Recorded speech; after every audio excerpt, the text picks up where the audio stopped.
जय श्री कृष्णा, राधे राधे। कैसे हैं आप सभी? आप सभी का इस चैनल पे एक बार फिर स्वागत है। आज हम सर्वपितृ अमावस्या के बारे में बात करेंगे। ये बहुत ही महत्वपूर्ण अमावस्या है और ये श्राद्ध पक्ष का आखिरी दिन माना जाता है। पितृ पक्ष के दौरान अश्विन माह की कृष्ण पक्ष की अमावस्या को सर्वपितृ अमावस्या कहा जाता है। इस दिन पितरों का तर्पण किया जाता है, उनकी पूजा की जाती है, श्राद्ध किया जाता है। घर में तरह तरह के पकवान बनाकर पितरों को भोग लगाया जाता है। कहा जाता है कि पितृ पक्ष में जितने भी हमारे पितृ हैं वो धरती पर आते हैं, तो पूजा अर्चना करने से, उनका श्राद्ध करने से, उन्हें उनकी मनपसंद भोग लगाने से वो प्रसन्न होते हैं। आइए जानते हैं कि सर्वपितृ अमावस्या को इतना खास क्यों माना जाता है। तो देखिए, सर्वपितृ अमावस्या अश्विन माह के कृष्ण पक्ष में आती है। ये भगवान ब्रह्मा को भी बहुत प्रिय होती है। इस दिन श्राद्ध उन पितरों का किया जाता है जिनका आप श्राद्ध करना या तो कभी भूल गए हो या जिन पितरों की मृत्यु तिथि आपको याद ना हो। किसी भी कारणवश या किसी भी वजह से अगर आप अपने पितरों का श्राद्ध करना, उनको तर्पण देना भूल गए हो, तो सर्वपितृ अमावस्या के दिन आप सभी पितरों का श्राद्ध एक साथ कर सकते हैं। इसलिए ये बहुत ही अहम तिथि मानी गई है।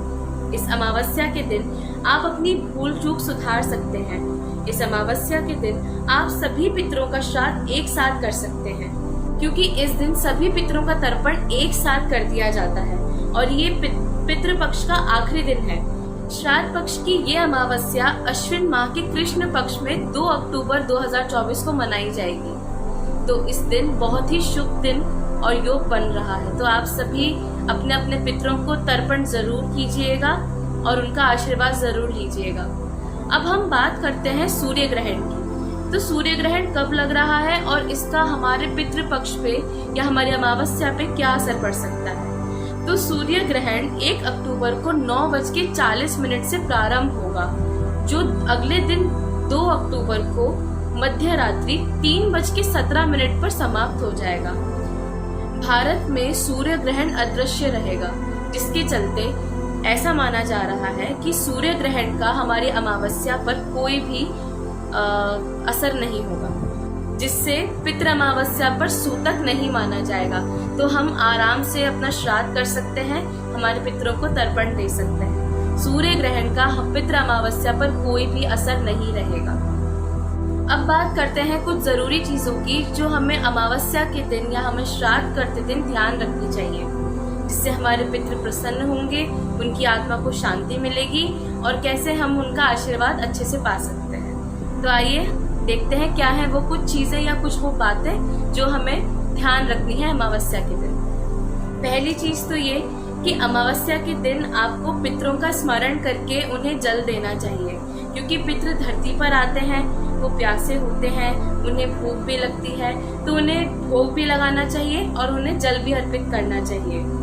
दूसरी चीज जिसका आपको ध्यान रखना है वो ये है कि जब भी आप भोजन बनाएं तो सबसे पहले गाय, कुत्ते, चींटी, कौवे, इन 4 जनों का भोजन अलग से जरूर निकालेंगे।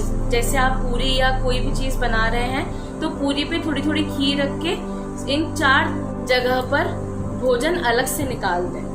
तीसरी बात जो भोजन से ही जुड़ी हुई है, बहुत ही अहम बात है, आपको भोजन में खीर जरूर बनानी है। आप खीर के बिना जो भोग की थाली है वो अधूरी मानी जाती है। और भी 2 ऐसी चीजें हैं जिसमें आपको ध्यान रखना है। एक, आपकी थाली में उड़द की दाल की कोई चीज जरूर होनी चाहिए, जैसे आप इमरती रख सकते हैं या कचौरी रख सकते हैं। तो खीर, इमरती, कचौड़ी और सलाद, तो ये कुछ चीजें हैं जो आपको अपने भोजन में जरूर ध्यान रखनी चाहिए।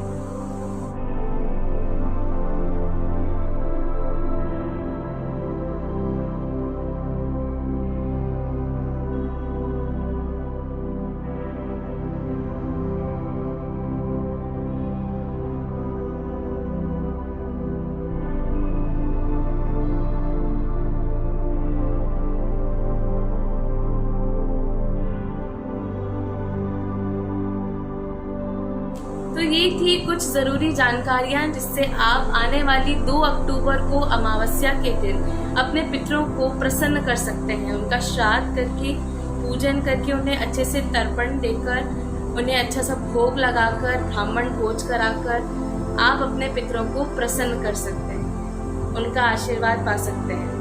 कहते हैं कि इन दिनों हमारे जो पितृ हैं वो धरती पर आते हैं और ये आखिरी दिन माना जाता है जब हम हमारे पितरों का आशीर्वाद पा सकते हैं और उन्हें प्रसन्न कर सकते हैं। तो आप इस तरह से इन चीज़ों को फॉलो करके अच्छे से अपना पितृपक्ष मनाइए, अपने पितरों को अंतिम विदाई दीजिएगा और उनका आशीर्वाद हमेशा हमारे परिवार पर बना रहे, इसकी प्रार्थना कीजिएगा।